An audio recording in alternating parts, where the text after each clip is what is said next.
That's better to you? Yes, because before I used to be like so like if I fuck somebody, then I'm like, I need you to date me now, and like now I can just be like, deuces, I'm the man. I feel like I got a dick, like my dick bigger than your dick, and so like peace. But like, and nobody even cares because that's like dating culture now. And also, it feels empowering. It feels empowering to me when I can do that. Are you suggesting that you've completely numbed yourself out to sex and relationships? Yeah, I mean, not love in general. I feel a lot of love for my friends. I feel a lot of spiritual love. So I have a lot of love and love for myself. But love for men, yeah, no, cancel that. So the crying when you like said that you were like crying after you have sex, is that with men or women? I wish I could have sex with women, but unfortunately, I'm not gay. I see. Okay, so The unfortunately is so loud.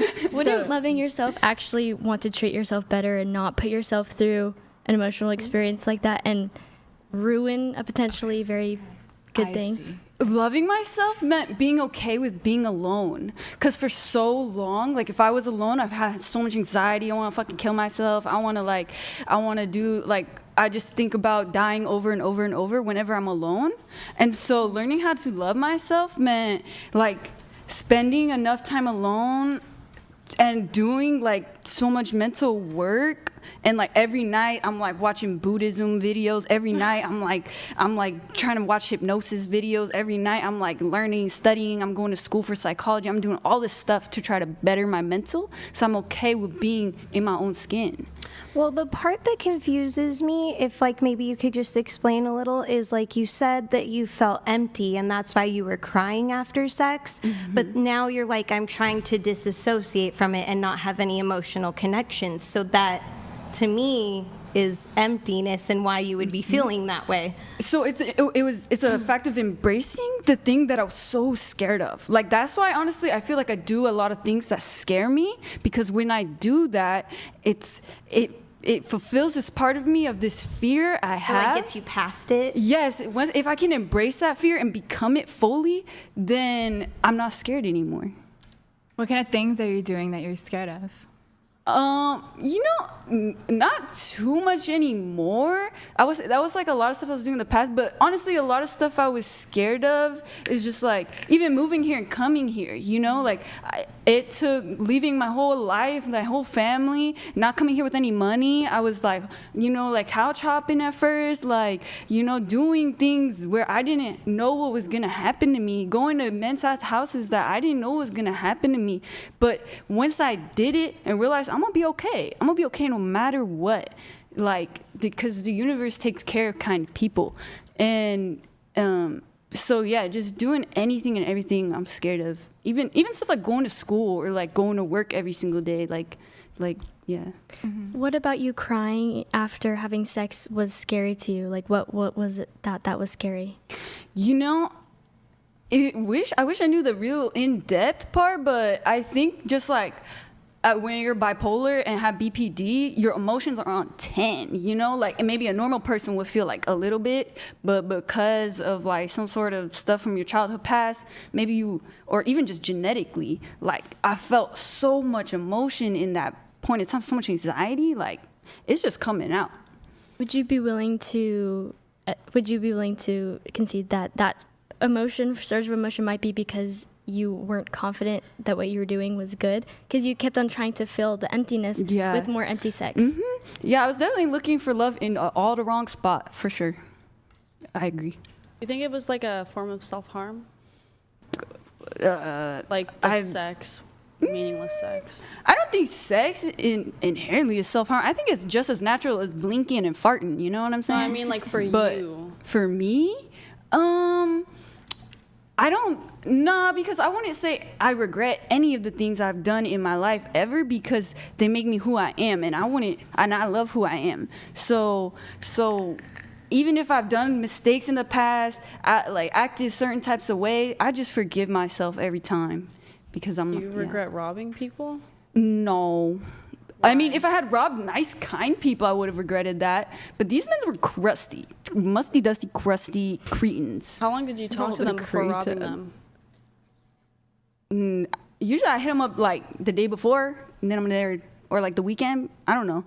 Not too long. But girl, these men were like, if you're paying women to have sex, that in itself is a crime. So it's like crime to crime. So it's like, That's a you know fair what I'm point. So you didn't really know them.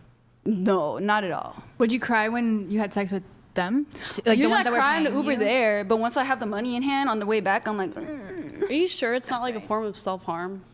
Because I know that people with borderline personality disorder, sometimes they'll I mean, harm sure, themselves in if you certain want to ways. call it that, I don't Like mind calling it that. reckless But like, sex. it was just work. It's just like what I was doing for income at the time because I was trying to get a job, but it doesn't work like that. You can't like immediately get a job, you know? So I was really like only trying to do it to survive. I didn't have any money. I didn't have anybody to give me money, and I didn't have any way to like live. So I just had to make money ASAP, you know? And I just asked my friends, guys, I have no money. I don't know what to do. And they're like, I know a guy who could give you money. So it's like, you know what I'm saying?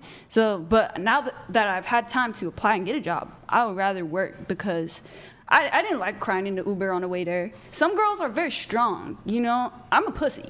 So I just wasn't able to continue to do that.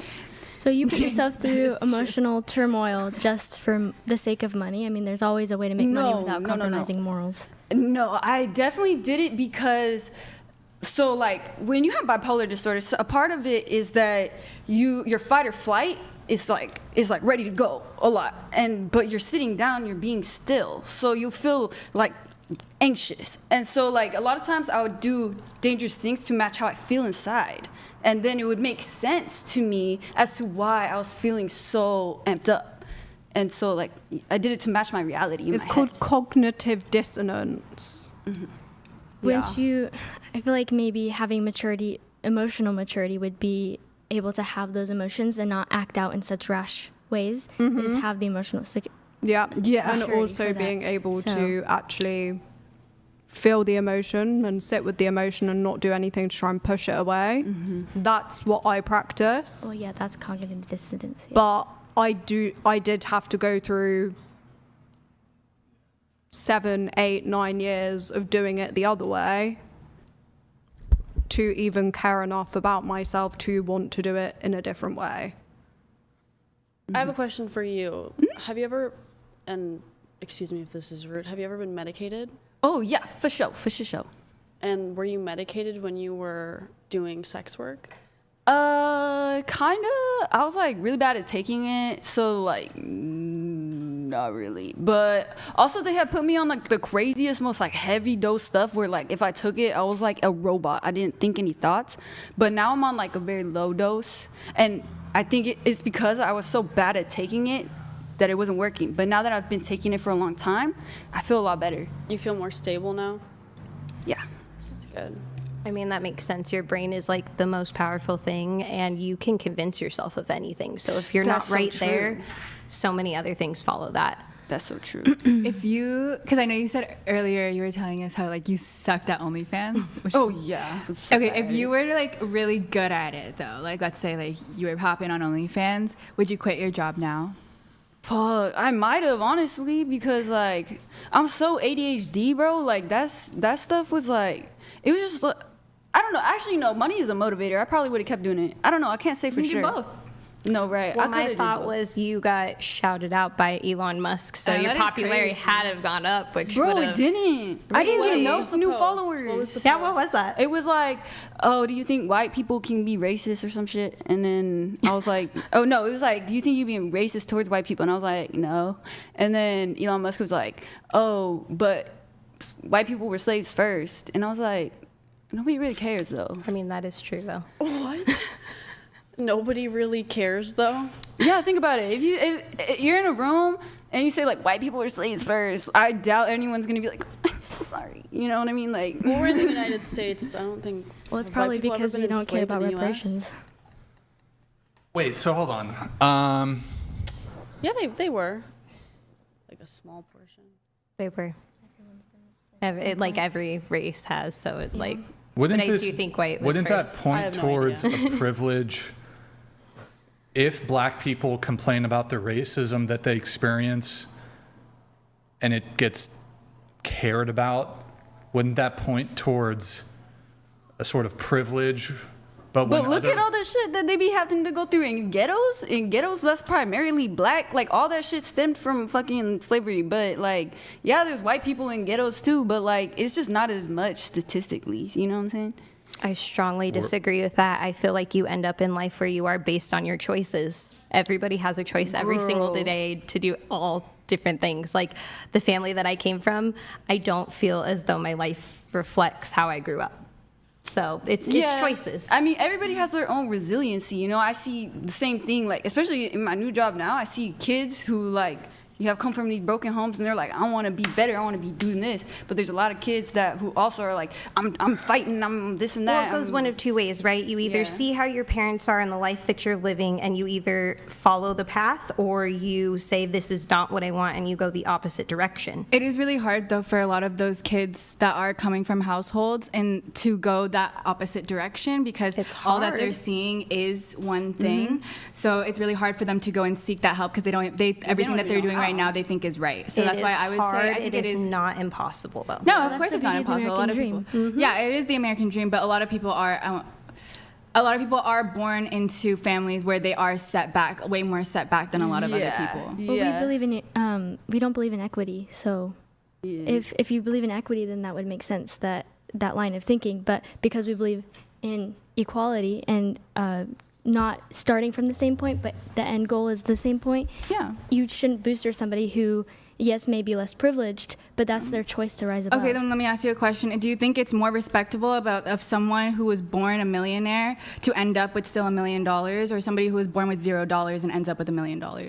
Will you restate the question? What's more respectable?